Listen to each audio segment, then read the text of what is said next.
An unspeakable horror seized me. There was a darkness, then a dizzy, sickening sensation of sight that was not like seeing. I saw a line that was no line, space that was not space. I was myself, and not myself. When I could find voice, I shrieked loud in agony. "Either this is a madness, or it is hell." "It is neither," calmly replied the voice of the sphere. "It is knowledge. It is 3 dimensions. Open your eye once again and try to look steadily." I looked, and behold, a new world! There stood before me, visibly incorporate, all that I had before inferred, conjectured, dreamed, of perfect circular beauty. What seemed the centre of the stranger's form lay open to my view. Yet I could see no heart, lungs, nor arteries, only a beautiful, harmonious something, for which I had no words, but you, my listeners in Spaceland, would call it the surface of the sphere. Prostrating myself mentally before my guide, I cried, "How is it, O divine ideal of consummate loveliness and wisdom, that I see thy inside, and yet cannot discern thy heart, thy lungs, thy arteries, thy liver?" "What you think you see not," he replied. "It is not giving to you, nor to any other being, to behold my internal parts. I am of a different order of beings from those in Flatland. Were I a circle, you could discern my intestines, but I am a being, composed, as I told you before, of many circles, the many in the one, called in this country a sphere. And just as the outside of a cube is a square, so the outside of a sphere represents the appearance of a circle." Bewildered though I was by my teacher's enigmatic utterance, I no longer chafed against it, but worshipped him in silent adoration. He continued with more mildness in his voice, "Distress not yourself if you cannot at first understand the deeper mysteries of Spaceland. By degrees they will dawn upon you.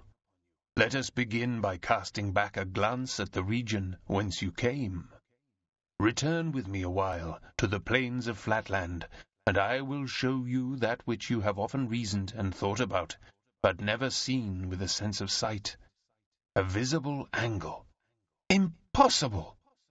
I cried, but, the sphere leading the way, I followed as if in a dream, till once more his voice arrested me. "Look yonder, and behold your own pentagonal house, and all its inmates."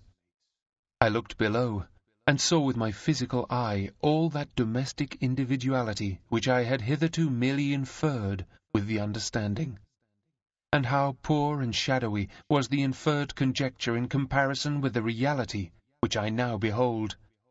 My 4 sons calmly asleep in the northwestern rooms, my 2 orphan grandsons to the south. The servants, the butler, my daughter, all in their several apartments.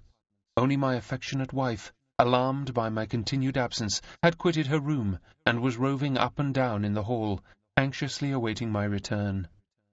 Also the page, aroused by my cries, had left his room, and under pretext of ascertaining whether I had fallen somewhere in a faint, was prying into the cabinet in my study. All this I could see now, not merely infer, and as we came nearer and nearer, I could discern even the contents of my cabinet, and the 2 chests of gold, and the tablets of which the sphere had made mention. Touched by my wife's distress, I would have sprung downward to reassure her, but I found myself incapable of motion. "Trouble not yourself about your wife," said my guide. "She will not be long left in anxiety. Meantime, let us take a survey of Flatland." Once more I felt myself rising through space. It was even as the sphere had said. The further we receded from the object we beheld, the larger became the field of vision. My native city, with the interior of every house and every creature therein, lay open to my view in miniature. We mounted higher and low. The secrets of the earth, the depths of the mines and inmost caverns of the hills, were bared before me. Awestruck at the sight of the mysteries of the earth thus unveiled before my unworthy eye, I said to my companion, "Behold, I am become as a god." For the wise men in our country say that to see all things, or as they express it, omnividence, is the attribute of God alone. There was something of scorn in the voice of my teacher as he made answer. Is it so indeed? Then the very pickpockets and cutthroats of my country are to be worshipped by your wise men as being gods, for there is not one of them that does not see as much as you see now. But trust me, your wise men are wrong. Aye. Then is omnividence the attribute of others besides gods? Sphere. I do not know.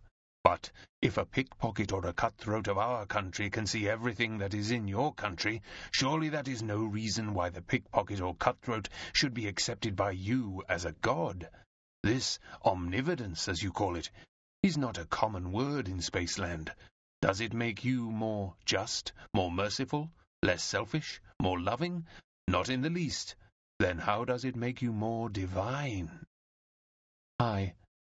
More merciful, more loving. But these are the qualities of women, and we know that a circle is a higher being than a straight line, in so far as knowledge and wisdom are more to be esteemed than mere affection. Sphere. It is not for me to classify human faculties according to merit. Yet many of the best and wisest in Spaceland think more of the affections than of the understanding, more of your despised straight lines than of your belauded circles. But enough of this. Look, yonder. Do you know that building?